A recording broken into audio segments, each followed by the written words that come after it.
அதே மாதிரி இந்த ஆன் கிரிட் சிஸ்டத்தோட முக்கியமான ஒரு குணாதிசயம் என்ன அப்படின்னு நீங்கள் பார்த்தீங்கன்னா, கரண்ட்டு கட் ஆயிருச்சுன்னா மின்சாரம் உற்பத்தி நின்றும். அப்போ தான் அது சேஃப்டி. ஒரு லைன்மேன் வராரு, டிரான்ஸ்ஃபார்மரை ஆஃப் பண்ணிவிட்டு லைனில் ஏதாவது பார்க்குறாரு அப்படின்னா, நம்ம வீட்டிலேருந்து மின்சாரம் எதிர்முனையில் போய் அவங்களுக்கு ஷாக் அடிச்சிடக்கூடாது. அதுக்காக கரண்ட்டு கட் ஆனவுடனே ஆன் கிரிட் சிஸ்டம் கட் ஆகிடும். ஆன் கிரிட் சிஸ்டம் கட் ஆகி ப்ரொடக்ஷன் எல்லாம் நின்று போச்சுன்னா, நம்ம எப்பயும் போல் யூபிஎஸ் மூலியமா தான் நம்ம வீட்டுக்கெல்லாம் கரண்ட்டு. யூபிஎஸ் நம்ம வீட்டில் இருக்கும்போது அதிலேருந்து மின்சாரம் வந்து வெளியில் போகாது. அது மாதிரி ஒரு அமைப்பு. அந்த மாதிரி யூபிஎஸ்ஸை மட்டும் தனியாக சார்ஜ் பண்ணி, யூபிஎஸ் மூலமா நம்ம வீட்டில் எந்நேரமும் சோலார் இருக்கிற மாதிரி பண்ணிடலாம்.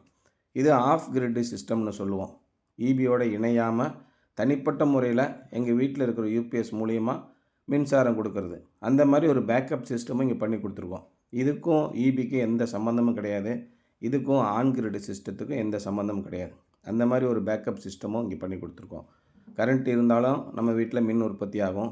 கரண்ட் இல்லாத நேரங்களில் சோலார் பிளேட்லேருந்து கிடைக்கக்கூடிய மின்சாரத்தை நம்ம வீட்டுக்கு முழுமையாக பயன்படுத்தலாம். இந்த மாதிரி ஒரு அருமையான ஒரு சிஸ்டம் 3 கிலோவாட்டு. இதை இந்த மயிலம் அப்படிங்கிற ஊரில் கூட்டேரிப்பட்டு பக்கத்தில் நம்ம இப்போ தான் போன வாரம் பண்ணி கொடுத்துருக்கோங்க.